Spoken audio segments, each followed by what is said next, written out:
you either learn to take care of yourself or the universe is going to force you to by putting something in your path that makes you just stop.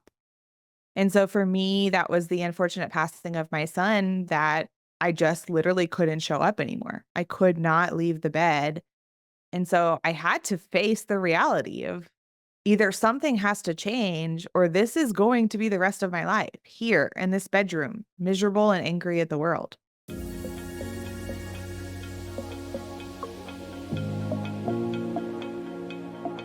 Welcome to Women Thrive podcast. This is where you'll get to hear incredible stories of female entrepreneurs, business owners, women from all walks of life. Myself, Raimonda Jan, and my co-host Abigail will be interviewing incredible women, hearing inspiring stories of women from all around the world. I have no doubt that you will find something that will be life-changing for you. Make sure you hit that subscribe button and join us for our future episodes. Hello and welcome to this episode of Women Thrive podcast. I'm so excited to have you here for this incredible episode and interview with one of our authors from the Women Thrive book.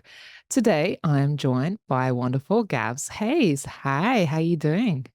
Hey, Ray, I'm doing well. How about you?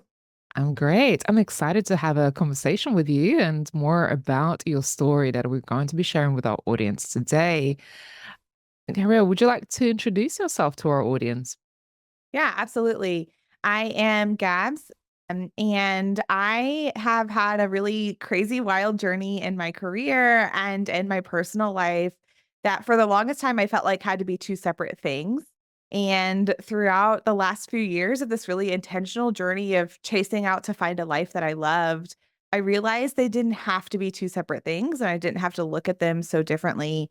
And that's been a really eye opening way to process what societal expectations have taught me and ways that I have shown up. And so I'm really excited to share how that came true in the book and how a lot of this happened just from writing this chapter as well. Yeah.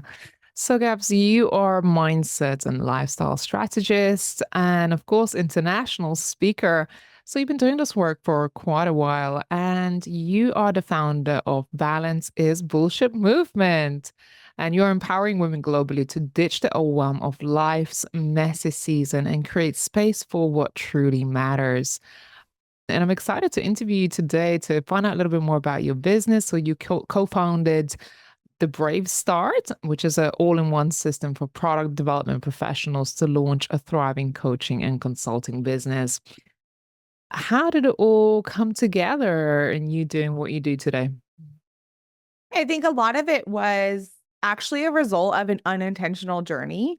I was always curious around what else I could be doing, what was next in life.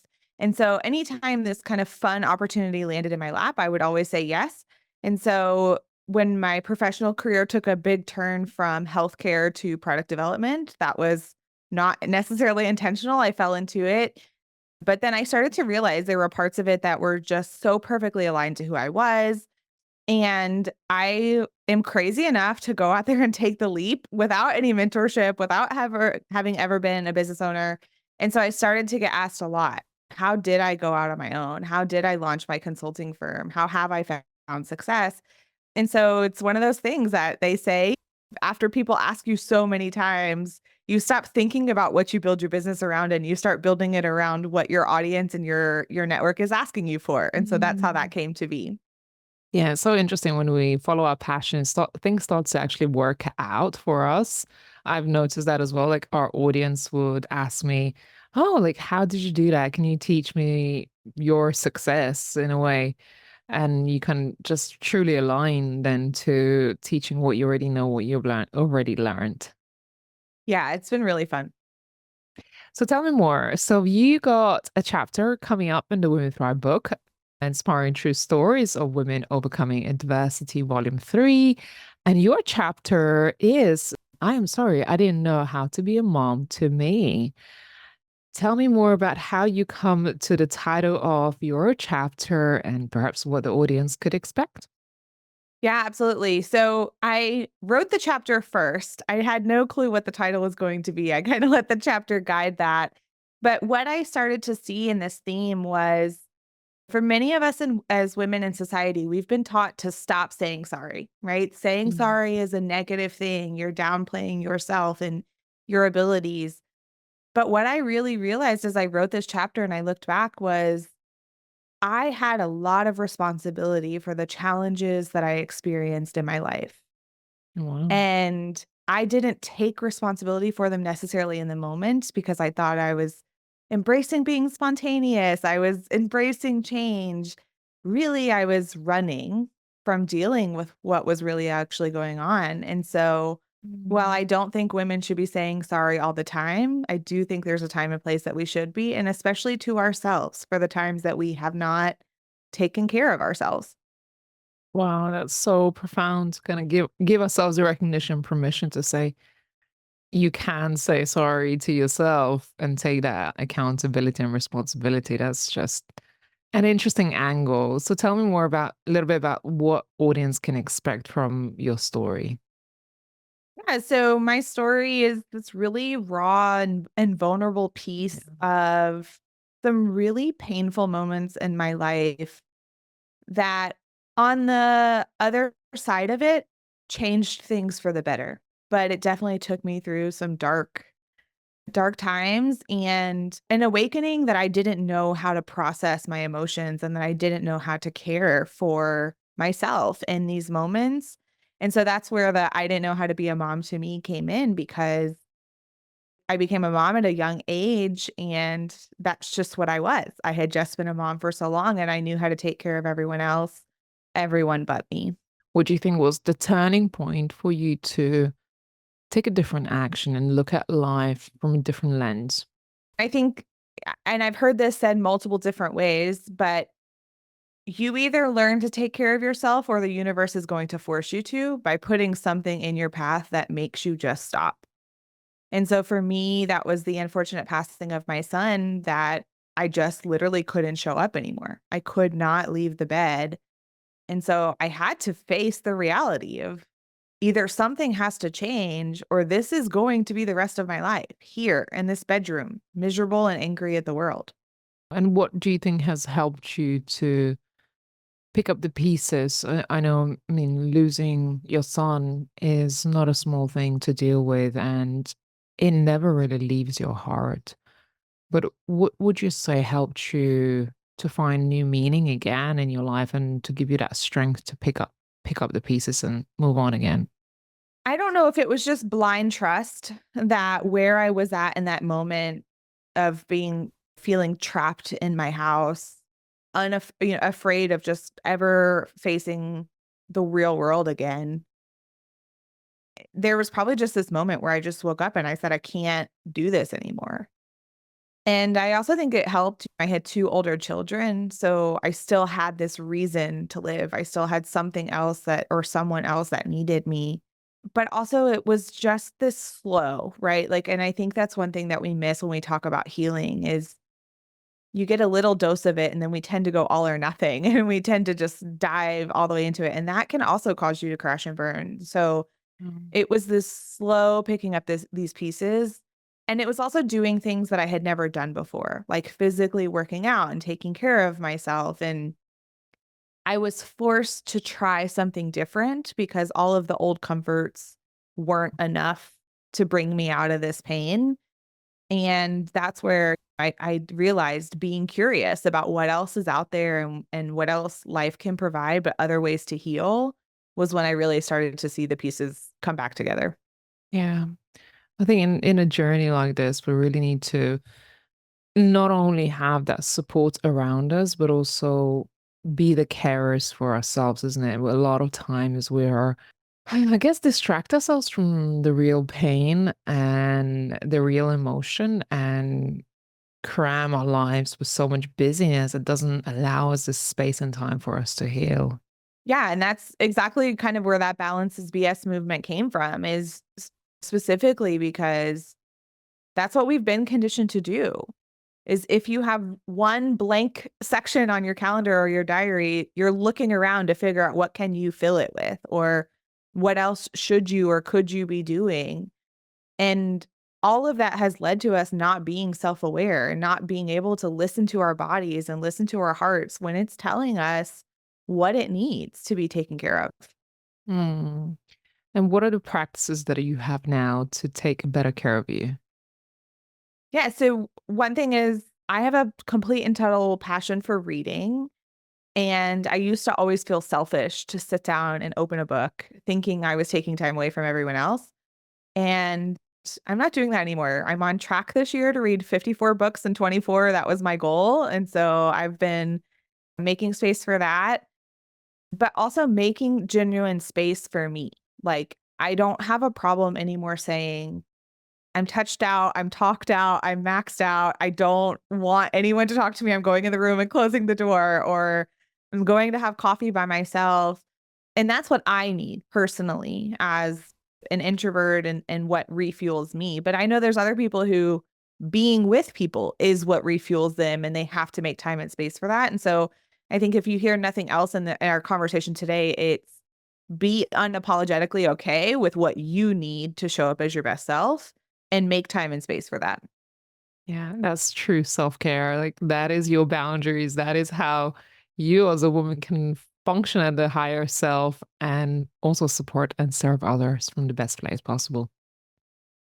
For sure. Yeah, you can't do it maxed out, burned out, and angry at the world. Trust Yeah, me, I've tried. for sure. So tell me about the writing process of your story. I mean, it is not an easy thing, I know, to go back to something as traumatic as losing your child and having to relay that story to the audience in a way that would inspire them and help them perhaps heal their own pain. What was it like having to write your story in a book? It was interesting because I am a very perfectionist, corporate type girl. So I saw this as like a project in the beginning, right? Where I was like, okay, I have a deadline, I have a thing that I'm supposed to write about. And so I kind of thought, oh, well, I'll just sit down and write it and I'll hand it in and we'll have editors who will edit it and it'll be good to go. And I think initially I walked into this process not being honest with myself about the level of emotions that come with writing your story and going back to reprocess. Even though I feel like I have healed from the moment, there's always going to be parts of it that you skipped over or you didn't process the first time around. And so it was reopening those doors. And I will tell you the greatest thing that came from writing this was after my like very first draft and I got kind of that feedback that I need to be more in tune with it. I need to be more emotional. I need to stop looking at it so much like a project.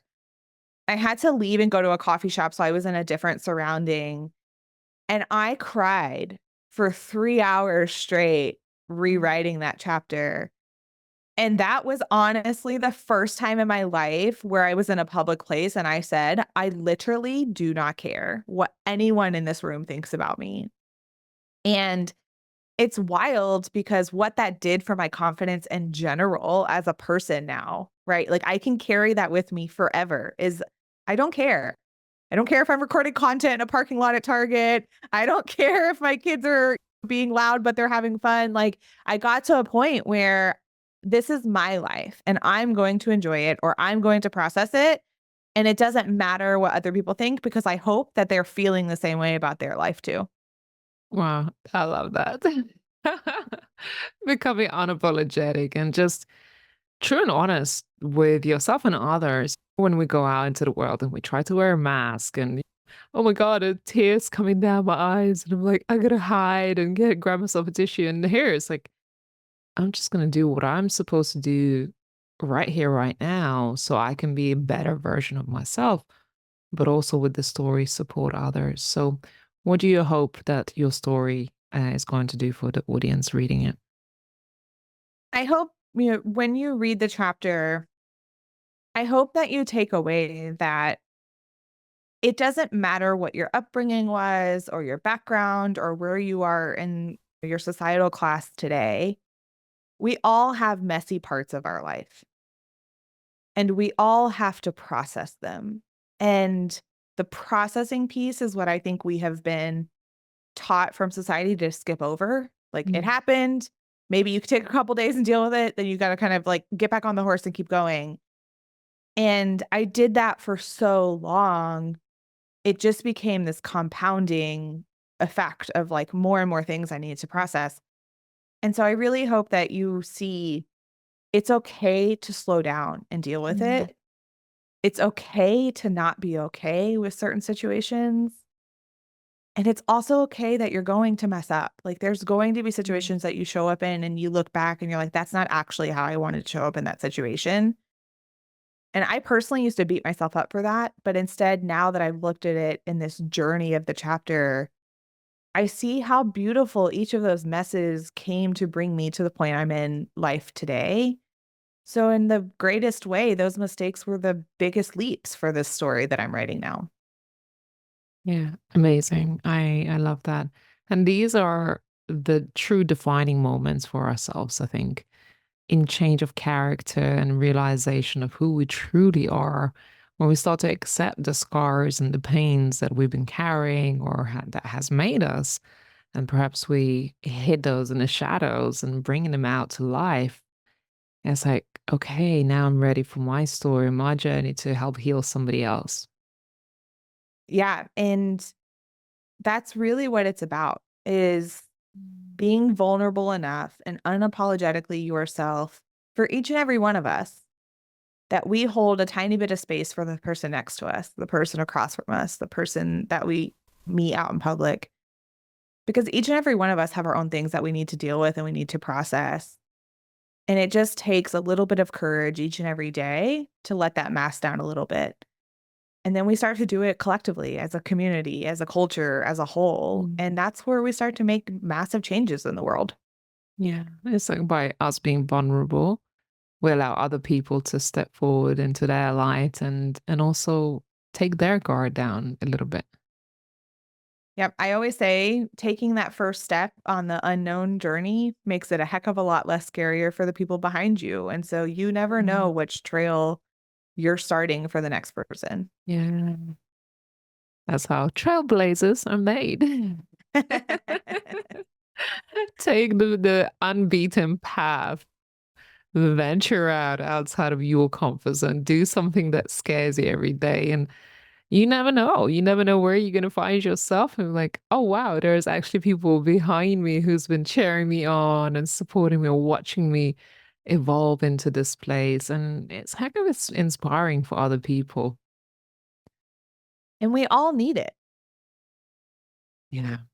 Yeah, for sure. If you look around, like, who are you inspired by right now? Right. It's like, who are the people that bring you, I don't know, new ideas and inspiration? So, Gabs, who would be your, I don't know, people who you admire or are inspired by every day?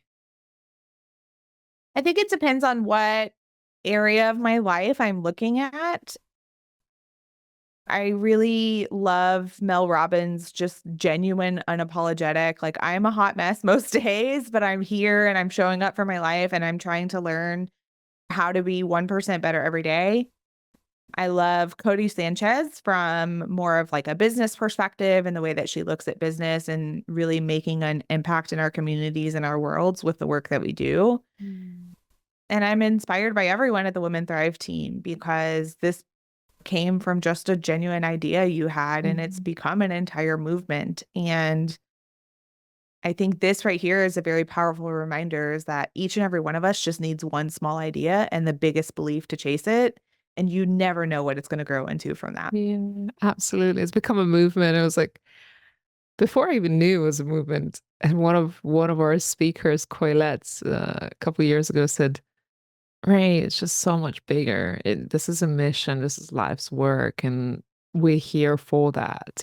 And that's when I kind of realized that they got the assignment. The women who are part of the community got the assignment that it is a collective movement and we make a better place by just taking our seat at the table and say, I'm here for the movement. I'm here with the piece that I bring to the table and let's make it happen. So I am grateful for all of you authors. And there are some really inspiring women on this cohort of the Women Thrive book. What has been your experience like sharing this journey with fellow authors? I think one, it was the biggest reminder still, right? That we're all navigating life each and every day. There is Mm. no rule book.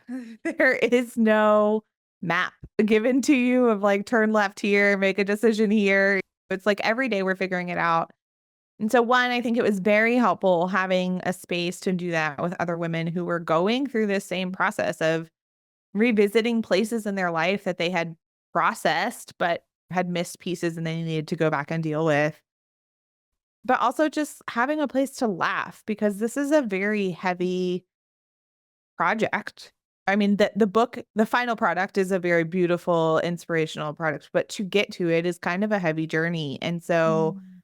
just having a place where we got together and laughed and sometimes cried and held virtual space for each other was really, really powerful because sometimes you're not ready to jump out and say you're an author just yet, but in that room, you knew you were, and you could proudly claim that title until you were ready to tell it to the world. Yeah, it was so amazing. We had, as I said, so many laughs, so many moments that we shared, and fears and vulnerabilities, and opening up with our stories to each other. And when you look at it from outset, it's like, what was it, 12 strangers before we began. And now when I look at your dynamics within the group, it's like it's sisters, right? That kind of relationship where you hold space for one another and you understand the pain that each one of you have gone through. And then it's the collective mission, which I love, that we're here to inspire other women and support them through their difficult times in their lives. Yeah, and I think the other part too is when you look at the group this time around, so many of us are from different parts of the world, different ages, different walks of life, different career paths, like and that in and of itself is beautiful for the mission because Mm. literally any woman who picks up this book, no matter where you are in Yeah. life, there is a story in there that represents you. Maybe multiple, Yeah. but there is a story that represents where you're at and how you're feeling right now. And though we don't have this map or a direct path to get out of it, it's a very good first step because you'll see someone who's made it to the other side and exactly what they did to get there. Mm. And that's what I love about the women that gone out and shared their stories. They really opened up about their own struggles and challenges and real and raw things that has happened to them. And that's the empowerment part for me, seeing women sharing their true and vulnerable stories and being like warriors, right? There was a time when perhaps some of these stories disempowered us or made us feel somewhat ashamed of our pain and ourselves. And now we're empowered to talk about it and help others, which is, for me, self empowerment and also empowerment of other people. Yeah. Never thought I'd be writing about my money mindset challenges in a book, but here we go, right? It's there. It's right there. It's right there, serving its purpose, hopefully. So the book is coming out 20th of June, 2024. We've got some amazing, exciting launches planned. What have you got planned, Gabs, for your audience or for your part of the world? Yeah, absolutely. So I started collecting pre-orders this past week where I'm also doing signed copies and just handwritten notes to give that inspiration for each and every woman who starts to take their journey through just healing and empowerment as well. And I've been planning some really fun book launch parties where we're doing confidence girl hangouts at local boutiques and wine shops and just really coming together as women who want more and want to be more and feel more and know that they are more. And doing the book release is a part of that. So I'm really excited because who doesn't love fun hangouts with girlfriends in the evenings? Yeah, absolutely. I love that. And if there's one message that you wanted to share with our audience today, what would you like to say to a woman right now who's listening to this podcast, feeling inspired, maybe on the verge of thinking, I wish I could tell my story. I wish I could be as brave as Gabs is right now and to be able to really face those shadows. What is your main message for today? I think my main message would be the heaviness that you're feeling right now of carrying that story alone. Mm. dissipates when you carry it with others. And it is that first step into vulnerability that's going to be the hardest one. But once you start doing it, your community takes care of you from there. You just have to make that first decision and that first step. But there is life on the other side of this heavy, dark feeling that you may be carrying right now. Absolutely. And you don't have to do it alone. That's the main thing. We feel alone. A lot of times we're trapped in our own story and we feel trapped in our own circumstances. But if you look around yourself, you're really not alone. And there's a whole lot of community and other people who will be there for you to support you. Oh, for sure. I think one of the most vivid examples of that is one of the women in the group this time. Her daughter went through a very similar experience to mine while we were doing this process. Mm. And I will say, when I lost my son, that was one of the most isolating times in my life where I thought I was completely alone and no one had gone through that example or that situation. And in this small container here, we had 2 people experience it. And so that was a place where she could openly talk about that because she knew she was gonna get support. And Yeah. it's just that kind of thing. You don't need to do this alone because you have this container and this community that wants to carry you through processing all of this. Yeah. Amazing. Caps, how do people connect with you or where do they send a message if they feel inspired by your story? Yeah, absolutely. I'd love for you to connect with me on Instagram. I'm at highly.inquisitive. And then also gabshayes.com. You can connect with me there. I'd love to just hear from you and help support you on your journey of telling your story too, if this is the next chapter for you.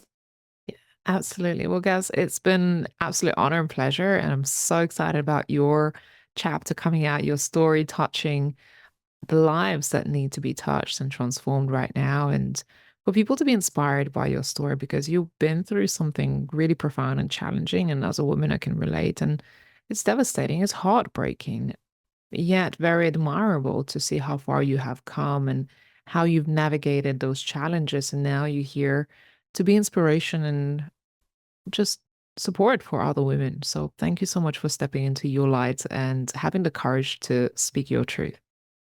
Thank you for making this space for me. It's been a wonderful journey.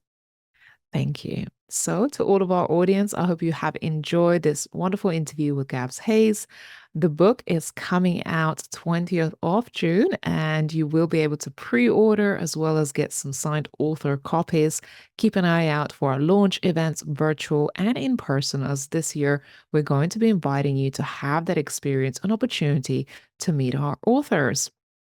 So for today, if you have enjoyed this episode, please make sure you share it with social media followers. Leave a comment below. Let us know if you have enjoyed it. Of course, connect to our wonderful authors. In the next coming weeks, we're going to be featuring all the amazing interviews with other authors from the Women Thrive book. And it is the Volume 3 Women Thrive book, inspiring true stories of women overcoming adversity. Hope you enjoyed this episode, and thanks so much to our guests today, Gabs Hayes, and we look forward to seeing you on another podcast. Thanks so much. Thanks, Gabby. Thank you for tuning in to Women Thrive podcast. If you found today's episode empowering and inspiring, be sure to subscribe and follow us. Better yet, leave a review and share it with others. We're committed to bringing you more stories that will empower and inspire you on your own journey. Until next time, keep listening, keep learning, and keep pursuing your dreams.